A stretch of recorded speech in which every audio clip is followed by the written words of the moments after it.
I was sitting in a classified briefing room at the Treasury Department, explaining the vulnerabilities in our financial system to a room full of senior officials when my phone buzzed with an alert that would change everything.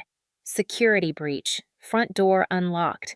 I glanced at the live feed on my watch and felt my blood turn to ice.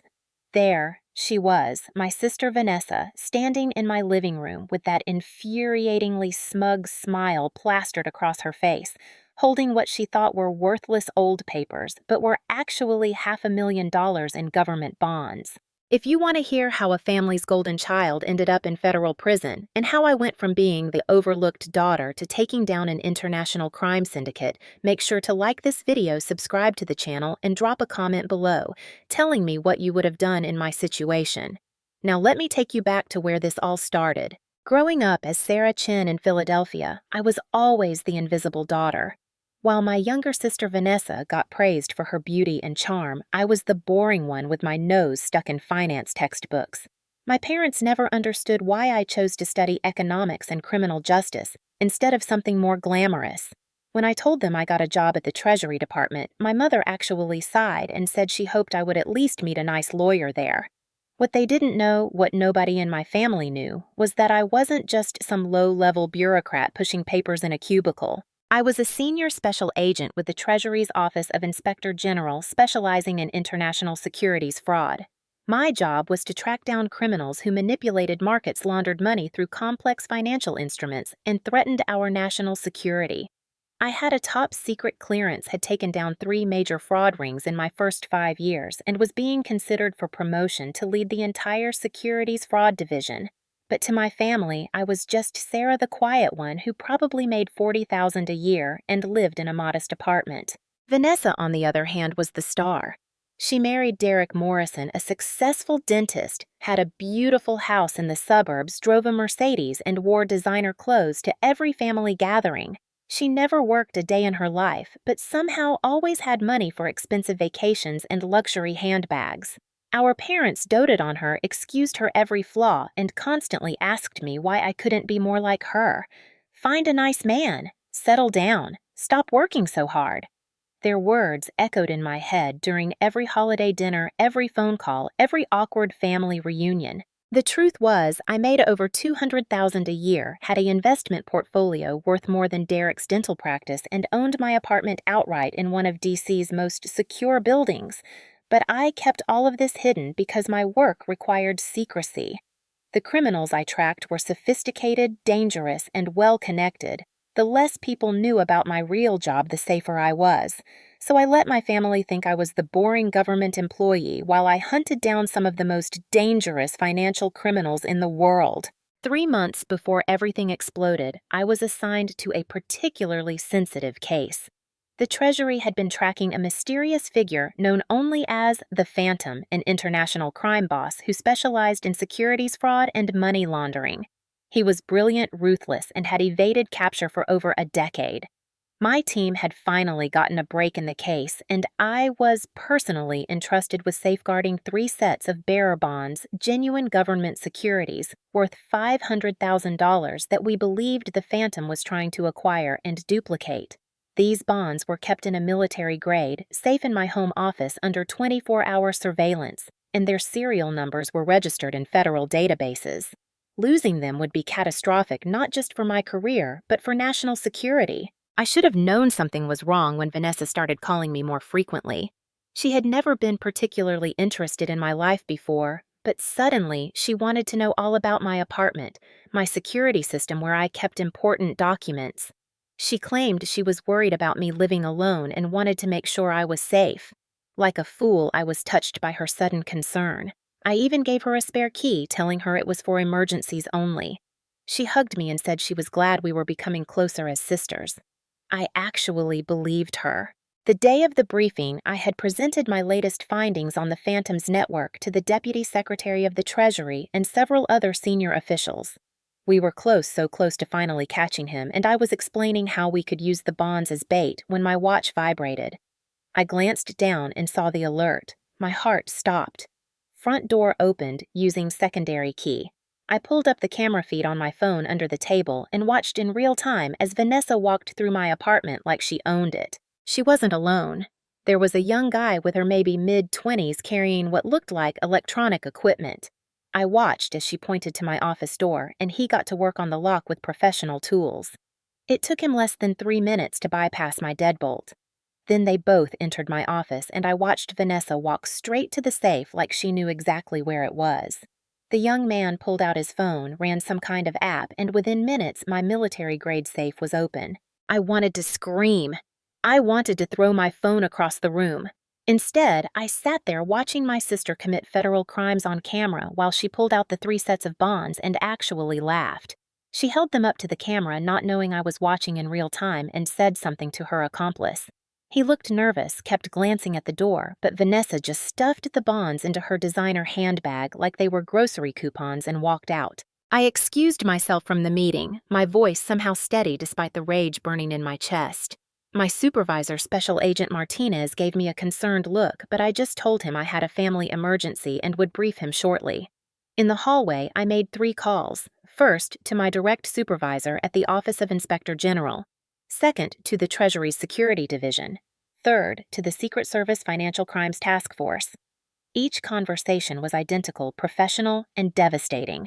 This is Senior Special Agent Sarah Chin, badge number 7492. I am reporting the theft of 3 sets of bearer bonds, total value $500,000, serial numbers registered under federal case file, Tango Whiskey 883. The perpetrator is Vanessa Chin Morrison, my biological sister currently leaving my residence at 2247 Connecticut Avenue Northwest. I have complete video surveillance of the crime. I am requesting immediate apprehension and prosecution to the fullest extent of federal law. The response was immediate and overwhelming. Within an hour, Vanessa was under surveillance by 3 different federal agencies. Every move she made, every call she placed, every text she sent was being monitored and recorded. They told me to act normal, to not tip her off, to let them build an airtight case. So I went back to my meeting, finished my presentation, and began planning how I would watch my sister's entire world crumble. 2 days later, my mother called to invite me to a family dinner. "Big news," she said. "Vanessa has something exciting to share." I knew exactly what that meant.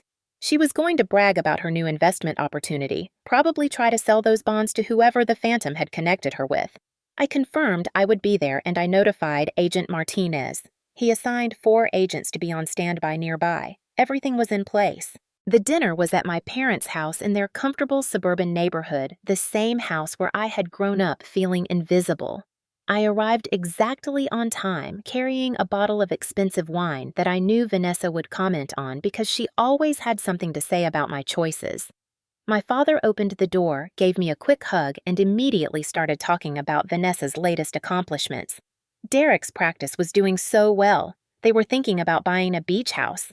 Vanessa had discovered this amazing investment opportunity. The usual script.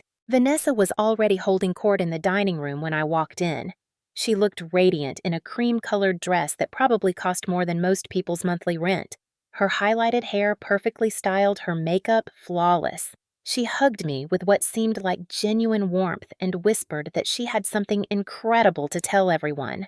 I smiled and told her I couldn't wait to hear it. Dinner was excruciating.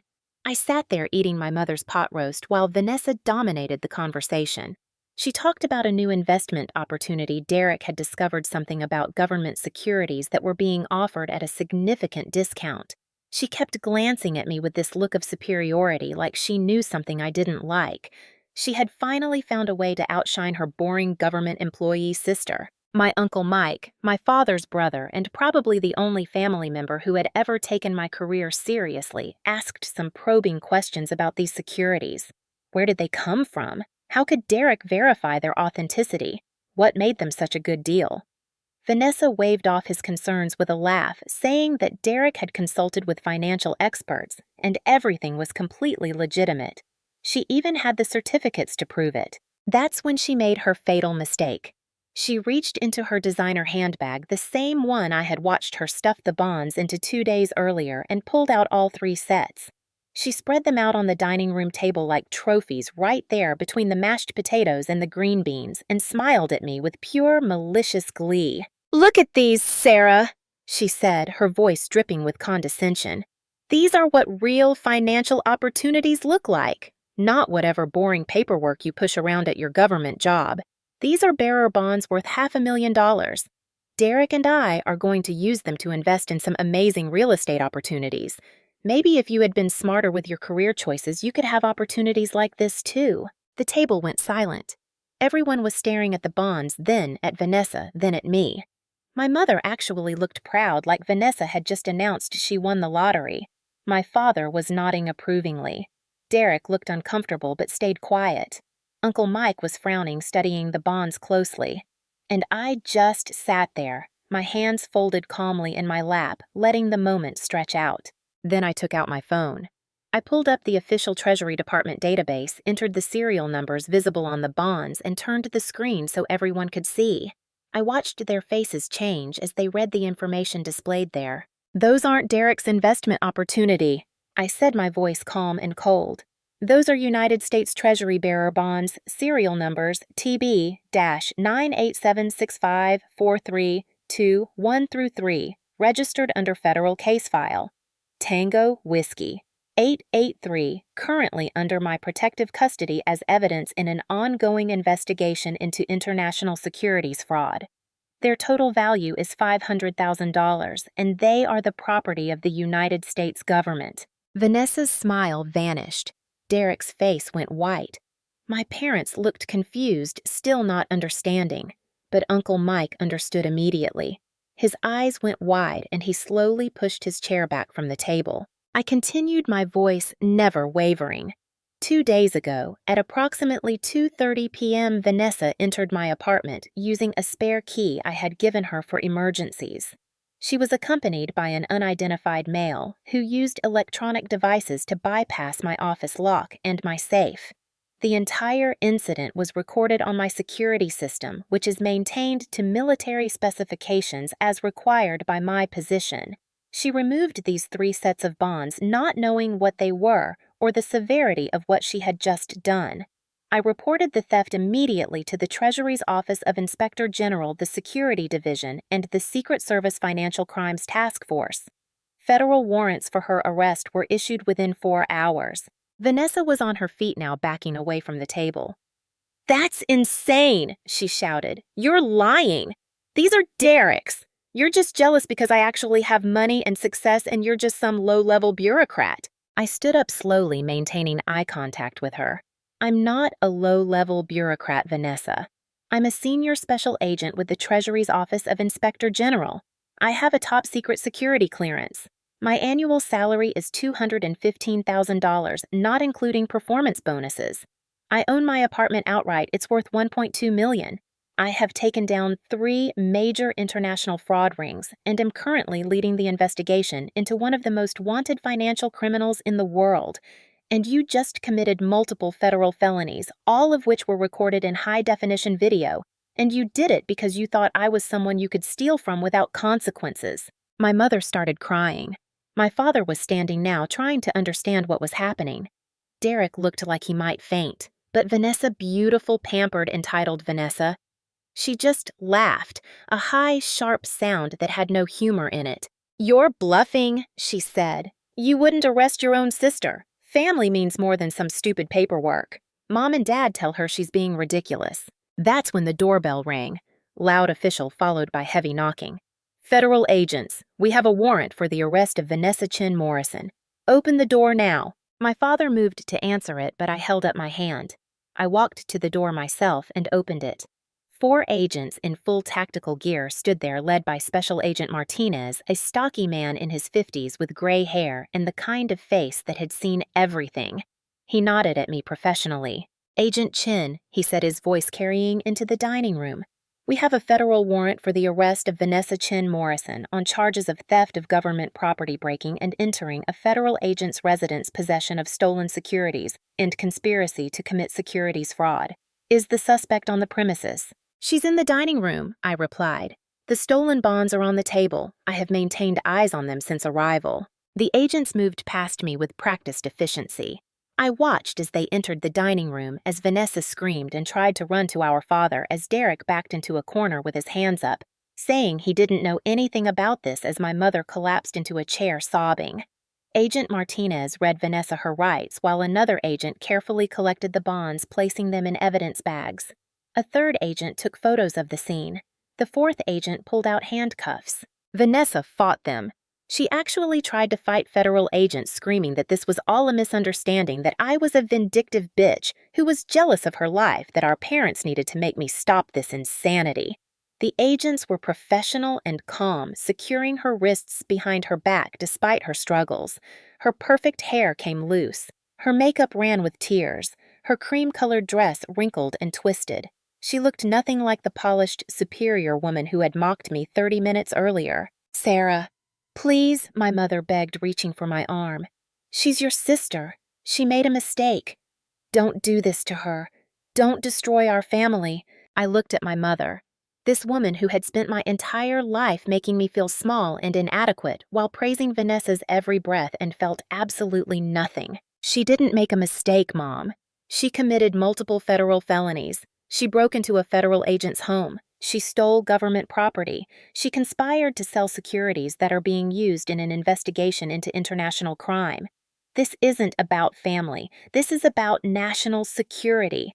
And I didn't destroy this family. Vanessa did, the moment she decided I was someone she could victimize without consequences." Agent Martinez stepped forward, addressing the room. "Ms. Morrison will be transported to the Federal Detention Center for processing. She will be arraigned within 72 hours. The charges she faces carry a maximum sentence of 35 years in federal prison and fines up to $1 million. Mr. Morrison, we need to ask you some questions about your knowledge of these securities." Derek started talking immediately, his words tumbling over each other. He didn't know. Vanessa had told him she borrowed them from me. She said they were old family bonds from our grandfather and that I was holding them for safekeeping. She said I had told her she could have them as an early inheritance. He never asked how she got them. He just trusted her. He was so sorry. He had no idea they were stolen. He would never knowingly be involved in anything illegal. His dental practice was legitimate. He paid his taxes. Please, he had nothing to do with this. The agents took statements from everyone. They collected Derek's phone and computer. They questioned him extensively, while Vanessa sat in the back of their vehicle, visible through the window, still crying and screaming.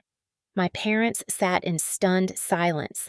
Uncle Mike pulled me aside at one point, his face serious. "Is this real, Sarah?" he asked quietly. "Everything you said about your job, your security clearance, all of it." "Every word," I replied. "I've been doing this work for 8 years. I've testified before Congress twice. I've received commendations from the Secretary of the Treasury. My apartment has a security system that costs more than most people's cars because I deal with sensitive information and dangerous criminals, and Vanessa walked in there like she was raiding my closet for a sweater." Uncle Mike shook his head slowly. "Your parents never knew. I never told them. My work requires discretion. The less people know, the safer I am.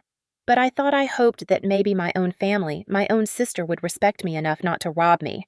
I was wrong." "What happens now?" he asked. "Now Vanessa faces the consequences of her actions. The U.S. Attorney's Office will prosecute her to the fullest extent of the law, and I continue my investigation into the Phantom because this didn't happen in a vacuum. Someone told her about those bonds. Someone told her they were valuable. Someone was planning to buy them from her. This is bigger than just Vanessa's greed." The agents finally finished processing the scene. They took Vanessa away, her screams echoing down the quiet suburban street as neighbors peeked through curtains and recorded videos on their phones. The golden child of the Chin family arrested by federal agents, her perfect life shattered in an instant. Agent Martinez stayed behind to brief me privately while his team secured the evidence. "We found text messages on her phone," he said, showing me his tablet. "She's been in contact with someone using a burner number. They've been planning this for 3 weeks.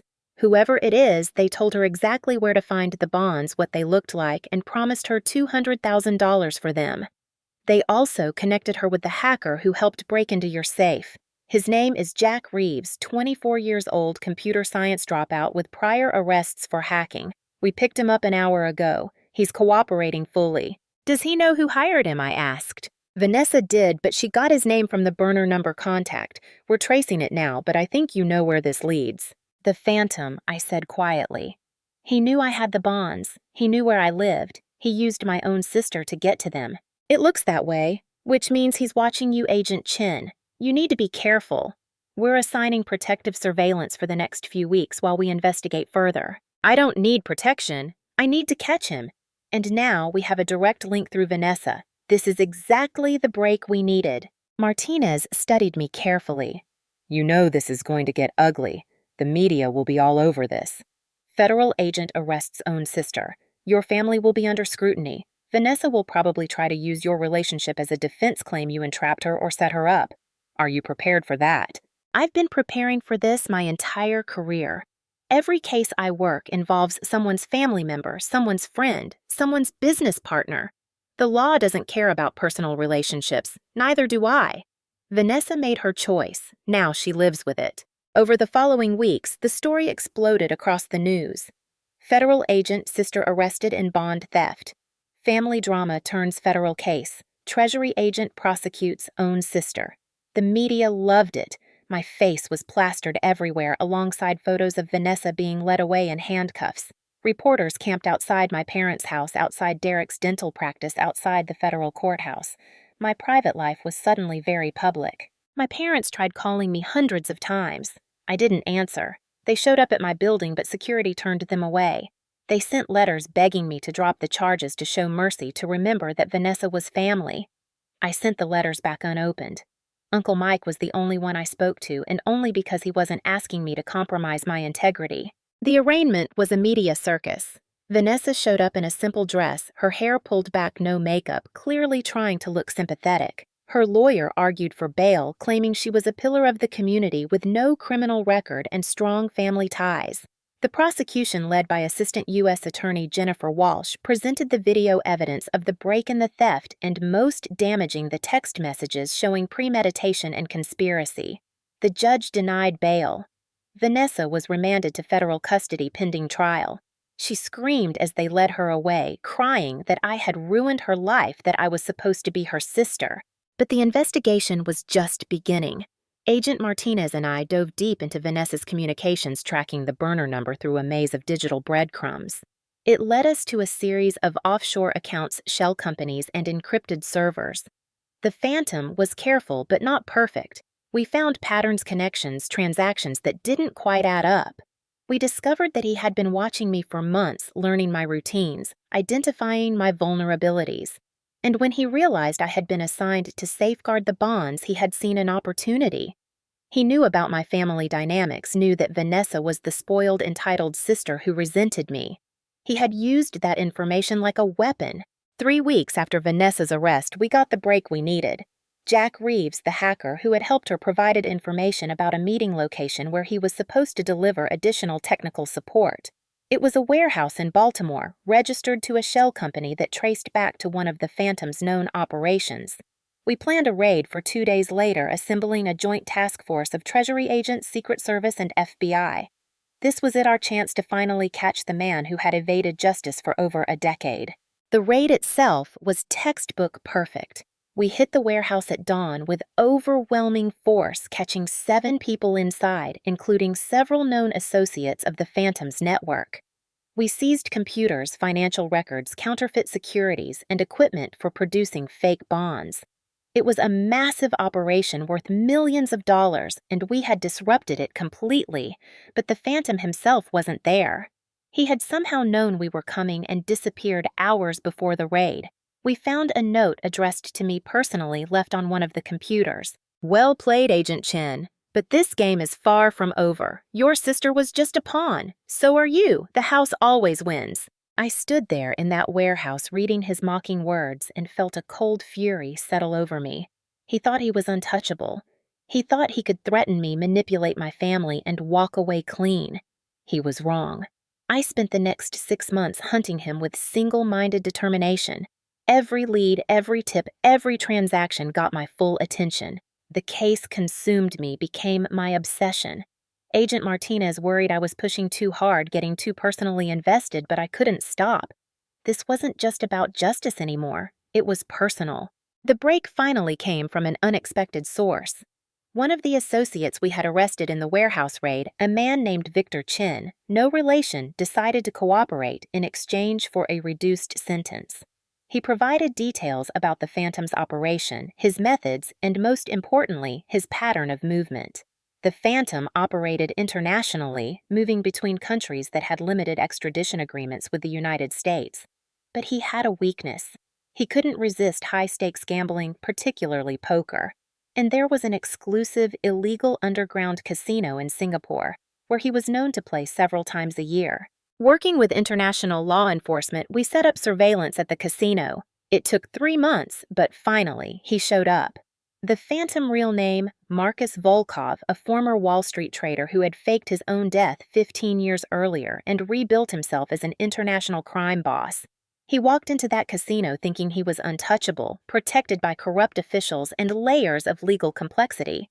He was wrong. I was there when they took him down. Not officially, as I had no jurisdiction in Singapore, but I had been invited to observe as a courtesy given my role in building the case. I watched through screens as Singaporean authorities backed by Interpol agents surrounded him at the poker table. He tried to run, tried to fight, tried to bribe his way out. Nothing worked. He was arrested, his entire network dismantled and extradited to the United States to face charges that would put him away for life. When they brought him into the federal building in Washington for his first court appearance, I made sure I was there. I stood in the hallway as they walked him past, and he looked at me with recognition and hatred. "You're the sister," he said, his voice thick with a Russian accent. "The one who turned in her own blood. You think you won. You think this is over. You have no idea what you've started." I stepped closer to him, ignoring the agents who moved to intervene. "This ended the moment you decided to use my family as a weapon against me.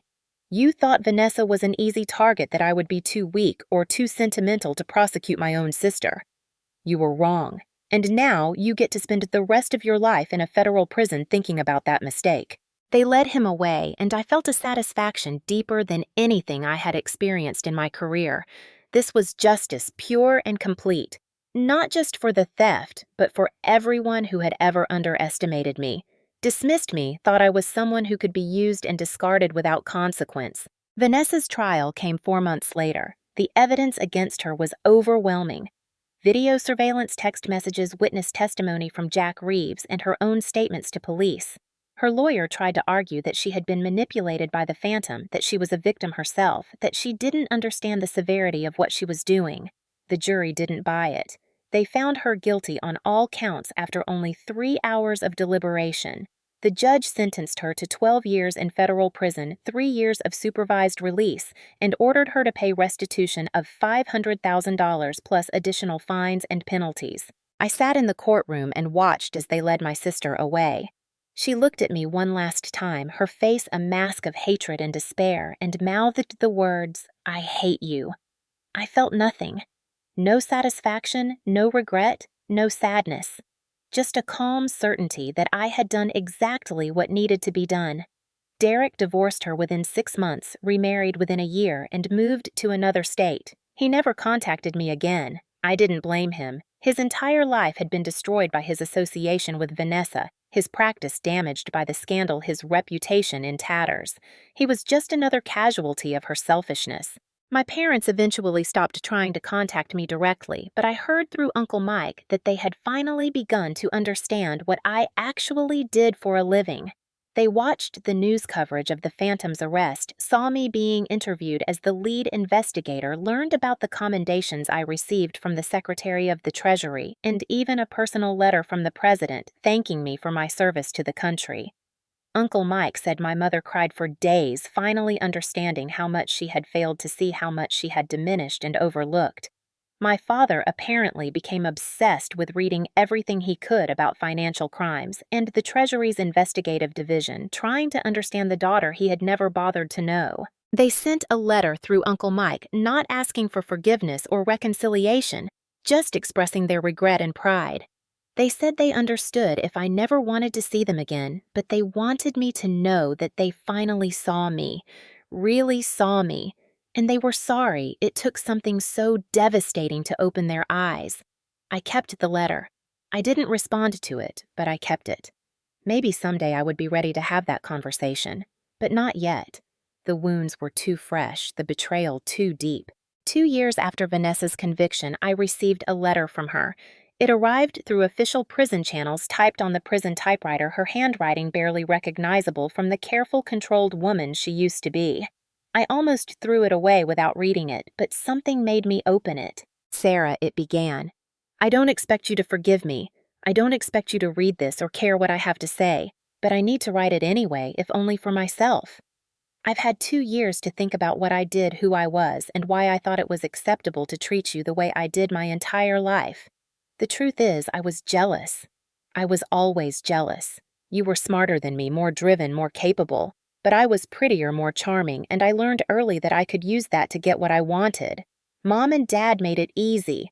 They praised everything I did and dismissed everything you accomplished, and I let them. Worse, I encouraged it because it made me feel special, feel superior. When I saw those bonds in your apartment, I didn't think about right or wrong. I didn't think about the law or consequences. I just thought, finally, here's something of Sarah's that I can take, something that proves I'm still better than her. I thought you were just a boring government worker with some old documents that you wouldn't even miss. I never imagined that you were this brilliant, powerful, accomplished person with an incredible career. I never bothered to know you at all. I just saw you as someone beneath me, someone I could use and discard. Prison is hard, Sarah. I won't pretend it isn't. I've lost everything. My marriage, my house, my reputation, my freedom. Mom and Dad come to visit sometimes, but it's awkward and painful. Derek is gone. My friends stopped writing after the first few months. I spend 23 hours a day in a cell, and the 1 hour I get outside, I'm surrounded by women who have done terrible things, and I'm one of them. I deserve this. I know I do. What I did wasn't just stealing from you. It was a complete violation of trust, of family, of basic human decency. And I did it without a second thought because I never saw you as someone worth respecting. I don't know what you've accomplished since then. I don't get to read newspapers or watch news. But I know it's probably something amazing because that's who you are. You're the person who works harder than anyone else, who does the right thing even when it costs you personally, who stands up for what's right no matter what. And I'm the person who spent her entire life taking the easy way, using people and thinking I was entitled to whatever I wanted. We couldn't be more different. I'm not asking for forgiveness. I'm not asking you to visit or write back or acknowledge this letter at all. I just wanted you to know that I finally understand. I finally see you for who you are. And I'm sorry. I'm so incredibly sorry for everything I put you through, for all the years of dismissing you and belittling you and making you feel small. You were never small. You were always the bigger person, the stronger person, the better person. And it took losing everything for me to see that. I hope you're happy, Sarah. I hope you're living an amazing life. You deserve all the good things that come your way. And I hope that someday, maybe years from now when I get out of here, I can be even a fraction of the person you are. That's my goal now, to be better, to be someone worthy of a sister like you, even if you never want to see me again. Take care of yourself, I truly mean that. Vanessa. I read the letter 3 times, sitting alone in my apartment, the same apartment she had broken into 3 years earlier. I felt a lot of complicated emotions. Anger that it took prison for her to finally see me. Sadness for the relationship we could have had if she had been a different person, or I had been less invisible. But mostly, I felt a strange sense of peace. She finally understood. The apology didn't change anything, didn't erase the betrayal or the years of being overlooked, but it closed something. A door that had been hanging open, letting in cold air and painful memories. Now it was shut. I didn't write back. Maybe I would someday, but not yet. Instead, I put the letter in a box with the letter from my parents and filed it away. Then I got back to work because there were always more criminals to catch, more cases to solve, more justice to serve. 3 years after Vanessa's conviction, I was promoted to Assistant Director of the Securities Fraud Division at the Treasury Department. It was one of the highest positions in my field, responsible for overseeing investigations across the country, briefing Congress on financial crimes, and coordinating with international agencies to combat fraud on a global scale. The ceremony was held at the Treasury Building with senior officials, members of Congress, and representatives from various law enforcement agencies in attendance. The Secretary of the Treasury personally presented me with my new credentials and spoke about my exceptional record of service, my leadership in taking down the Phantom's network, and my unwavering commitment to justice even in the face of personal cost. Uncle Mike came to the ceremony. He was the only family member I invited, and he sat in the front row, beaming with pride. Afterward, at the reception, he pulled me aside with tears in his eyes. "Your parents saw it on C-SPAN," he said quietly. "They watched the whole thing. Your mother cried through the entire ceremony. Your father recorded it. They're so proud of you, Sarah. They asked me to tell you that." I nodded, taking a sip of champagne. "That's nice," I said simply. And it was nice in an abstract way, like hearing that strangers thought well of me, but it didn't change anything fundamental. The validation I needed I had found within myself and through my work. Their pride, while perhaps genuine now, came too late to fill the holes their neglect had created. Life moved forward. I dated occasionally, though my work made relationships complicated. Most men were either intimidated by my career or attracted to it for the wrong reasons. I didn't mind being alone. I had colleagues who respected me, a career that fulfilled me, and enough financial security to live exactly as I wanted. My apartment became my sanctuary, redecorated and upgraded after the break-in with even more sophisticated security systems that would make it impossible for anyone to catch me off guard again. Jack Reeves, the young hacker who had helped Vanessa, served 18 months in a minimum security facility and was released with 5 years probation. I had put in a word for him during sentencing, noting his immediate cooperation and genuine remorse. After his release, he reached out to me through his probation officer, asking if he could speak with me. I agreed to meet him at a coffee shop in Arlington, curious about what he wanted. He showed up looking nervous, wearing a button-down shirt and khakis, his hair neatly trimmed, nothing like the scruffy kid I had seen in surveillance footage. He apologized profusely, explaining that he had been desperate for money to pay off student loans and that Vanessa had offered him $5,000 for what she described as helping her access her own property. He had no idea he was breaking into a federal agent's home or helping steal government securities. When he saw the news, he said he nearly had a panic attack and fully cooperated with authorities because he knew he had made a terrible mistake. "What I wanted to ask," he said nervously, turning his coffee cup in his hands, "is if there was any way I could make this right. I know I can never undo what I did, but I want to use my skills for good now. I've been working with a cybersecurity firm doing legitimate work, but I want to do more. I want to help catch people like the Phantom people who use technology to hurt others." I studied him for a long moment. I had reviewed his file thoroughly before agreeing to meet.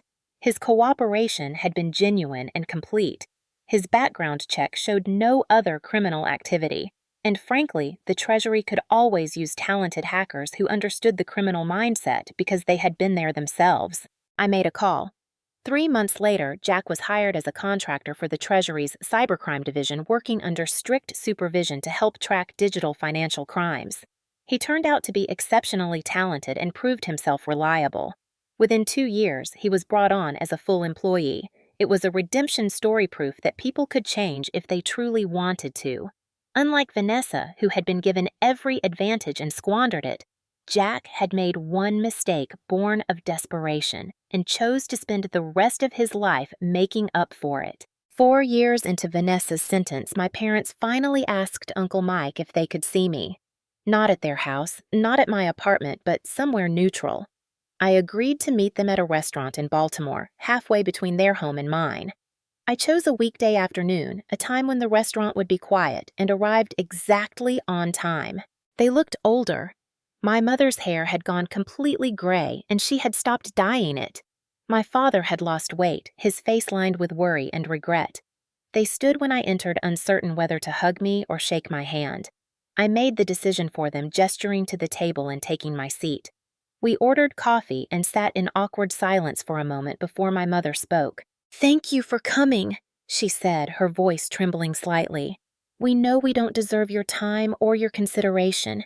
We know we failed you in every possible way, but we wanted to tell you in person how sorry we are and how incredibly proud we are of everything you've accomplished. We were blind," my father added.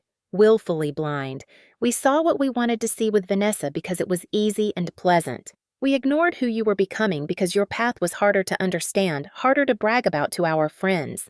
We wanted a daughter who gave us grandchildren and holiday photos, not a daughter who worked in classified operations and couldn't talk about her day at dinner. That was our failure, not yours. We made you feel invisible because we couldn't be bothered to look closely enough to see you. I listened to them speak, watched them struggle to articulate years of regret, and felt a strange mix of emotions. Anger, yes, still there beneath the surface, but also a kind of tired acceptance. They were flawed people who had made terrible choices in how they raised their daughters. They had created a dynamic where one child could do no wrong and the other could do no right. And now they were living with the consequences, one daughter in prison and the other a stranger they desperately wished they knew. I appreciate you saying this, I told them. I do, but I need you to understand that this doesn't fix anything. You can't apologize your way back into my life. You can't undo 35 years of being dismissed and overlooked with one conversation over coffee. What you did, what you allowed Vanessa to do, it shaped who I became. In some ways, that worked out well. I'm successful, independent, strong, but I'm also someone who doesn't trust easily, who keeps people at a distance, who learned that the only person I could rely on was myself. That's your legacy.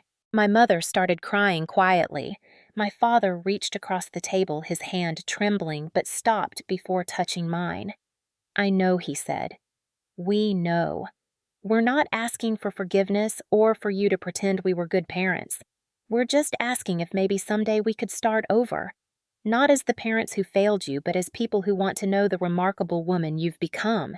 Even if it's just occasional emails or phone calls, even if we never get more than that. We just want the chance to know you. I considered their request carefully. Part of me wanted to say no, to keep the door firmly shut, to protect myself from any further disappointment. But another part of me, the part that had read Vanessa's letter and filed it away instead of burning it, the part that still kept Uncle Mike in my life because he had never stopped seeing me, that part was willing to crack the door open just slightly. I'll think about it, I said finally. But I have conditions.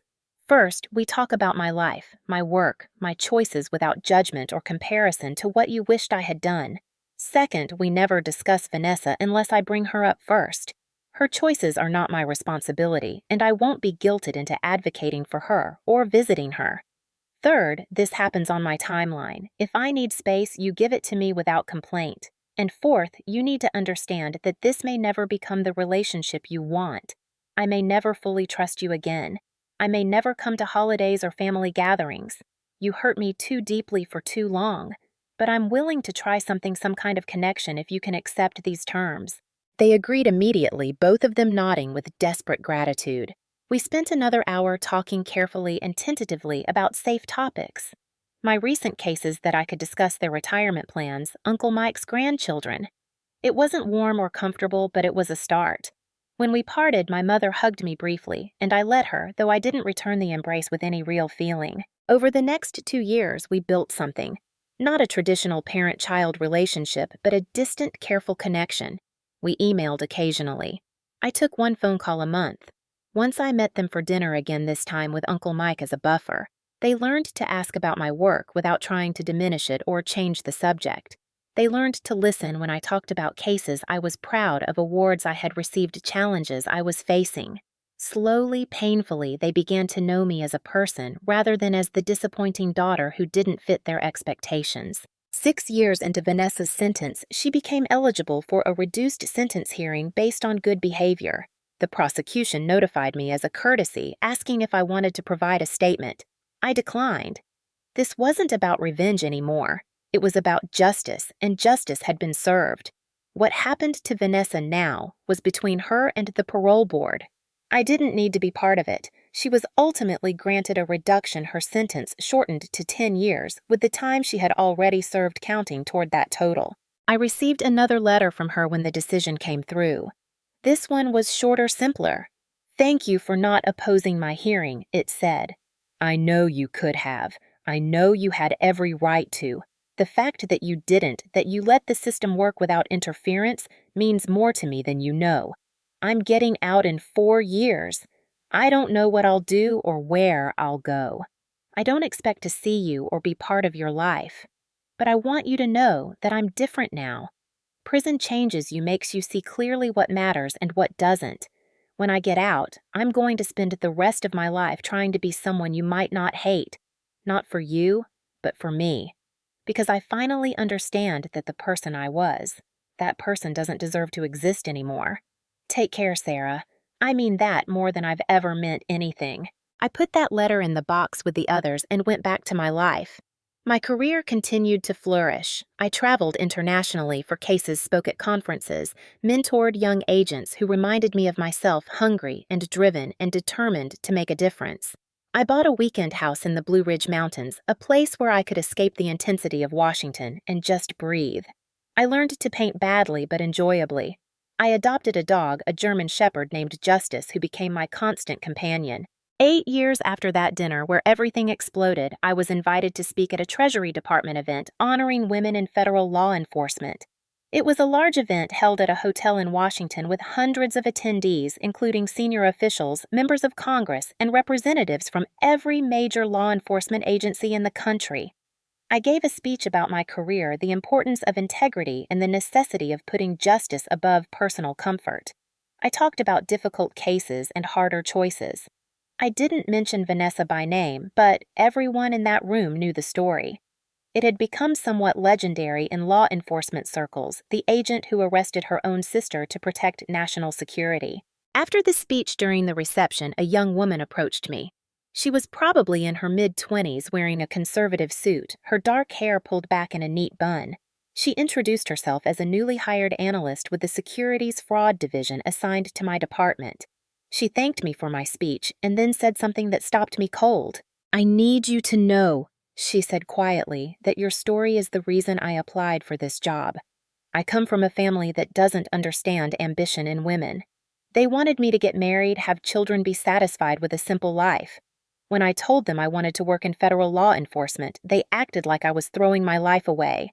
But then I read about you, about what you accomplished, about how you chose justice over family approval. And I realized that I didn't need their permission or their understanding. I just needed to be brave enough to choose my own path. So, thank you. You probably hear this a lot, but you're a role model for people like me." I felt something crack open in my chest, some wall I had built to protect myself from feeling too much. This young woman, this stranger, she saw me. Not as the sister who turned in her sibling, not as the cold-hearted agent who chose career over family, but as someone who had the courage to stand up for what was right, even when it cost her everything. That's what it had all been about, really. Not revenge, not punishment, but simply refusing to let injustice stand unchallenged, even when the injustice came from my own blood. I took her card, told her to come by my office the following week, and made a mental note to mentor her personally. If my story could inspire even one person to choose integrity over comfort, to stand up for themselves even when their family didn't support them, then maybe all the pain had been worth something beyond just my own vindication. 10 years after that fateful dinner, I received a notification that Vanessa had been released from federal prison. She had served her full reduced sentence with continued good behavior. The notification came with a forwarding address in Ohio, a small town I had never heard of, and a note that she had found employment at a non-profit organization that helped formerly incarcerated women reintegrate into society. She was apparently using her experience to help others avoid the mistakes she had made. I didn't reach out. Neither did she beyond a single brief email that said simply, "I'm out. I'm trying. I hope you're well." I didn't respond to the email, but I didn't delete it either. I just let it sit there in acknowledgement that she existed, but no longer had any claim on my emotional energy. My parents asked if I had heard about Vanessa's release. I confirmed that I had. They asked if I would consider seeing her, maybe working towards some kind of family reconciliation now that she had paid her debt to society. I told them no. What Vanessa did with her life now was her business. I had moved on. The door to that relationship was closed, and I had no interest in reopening it. They seemed sad but accepting. They had learned not to push me on issues related to Vanessa. Another 5 years passed. I was 52 years old, 15 years into the aftermath of the theft that had changed everything. I had just been promoted again this time to Deputy Assistant Secretary of the Treasury for Financial Crimes, one of the highest positions in the entire department. My life was full and satisfying. I had a close circle of trusted colleagues and friends. My relationship with my parents had evolved into something manageable, if not warm. They came to my promotion ceremony, and I even allowed them to take photos with me afterward. Small steps, but steps nonetheless. At the reception following the ceremony, Uncle Mike pulled me aside one more time. He was older now in his 70s, but still sharp and engaged. He handed me a newspaper clipping about a woman in Ohio who had started a foundation to help women leaving prison find employment and housing. The woman was Vanessa. The article included a photo of her, and I barely recognized her. She looked tired, older than her years, but there was something different in her eyes, a kind of humility and purpose that had never been there before. "She's been doing this for 5 years," Uncle Mike said. "Never uses the family name, never talks about her past except to say she made terrible mistakes and learned from them. She's helped over 100 women get back on their feet. Thought you should know." I looked at the clipping for a long moment, then handed it back to him. "I'm glad she found something meaningful to do with her life," I said. "Truly. But it doesn't change anything between us. She made her choices. I made mine. We're both living with the consequences." "Do you think you'll ever forgive her?" Uncle Mike asked gently. "I don't know," I answered honestly. Maybe forgiveness isn't even the right word. I don't hate her. I don't wish her harm. I just don't have space in my life for her. What she did taught me something important about boundaries and self-worth. Some betrayals are too deep to come back from, and that's okay. Not every family member deserves access to your life, even if they're sorry. Maybe especially if they're sorry only after they've lost everything. Uncle Mike nodded slowly. "You know," he said, "when you were young, I always thought you were the strong one. Vanessa was the charming one, the pretty one, but you were the one with steel in your spine. I'm glad you never let anyone, including your parents, convince you otherwise." That conversation stayed with me for a long time. The strong one. That's what I had always been, even when no one acknowledged it. I had built my entire life on that strength, on the unwillingness to compromise my values or accept less than I deserved. Vanessa's betrayal had tested that strength to its limits, but I had survived. More than survived. I had thrived. Now, as I sit in my office on the 5th floor of the Treasury Building, looking out over Washington, D.C., I think about everything that has happened. The theft, the betrayal, the arrest, the trials, the aftermath. I think about the family I lost and the life I gained. I think about the young woman at that conference who told me I was her role model, and the dozens of others who have said similar things over the years. I think about the criminals I've put behind bars, the investigations I've led, the justice I've served. I don't regret any of it. Not the decision to report Vanessa. Not the choice to prosecute her to the fullest extent of the law, not the years of distance from my parents. Those decisions made me who I am today. They taught me that self-respect is not negotiable, that justice matters even when it's painful, and that sometimes the bravest thing you can do is walk away from people who don't value you even if they share your blood. Would I have chosen this path if I had known the cost? Yes, without hesitation. Because the alternative was to let my sister steal from me and face no consequences, to teach her that I was someone she could victimize without repercussion, to show her and everyone else that my work and my integrity meant nothing. That was not acceptable then, and it would not be acceptable now. My life is not perfect. I still sometimes feel the sting of those years of being overlooked and dismissed. I still have trust issues that make relationships complicated. I still keep most people at arm's length because I learned too young that even family can betray you. But I also have a career I'm proud of, achievements that speak for themselves, and a sense of self-worth that nobody can take from me because I built it myself brick by brick without anyone's permission or approval. That's the real victory, I realize. Not that Vanessa went to prison or that my parents finally acknowledged my accomplishments.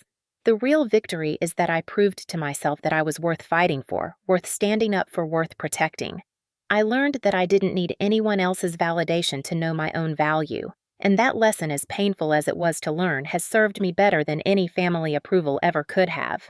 So here's what I want you to take away from my story. Your worth is not determined by how your family treats you. Your value is not measured by whether people appreciate your sacrifices. And sometimes the most loving thing you can do for yourself is to walk away from relationships that diminish you, even if society tells you that family comes first. Family should come first when family treats you with respect and love. But when family treats you as less than when they use you and dismiss you and take you for granted, you have every right to put yourself first.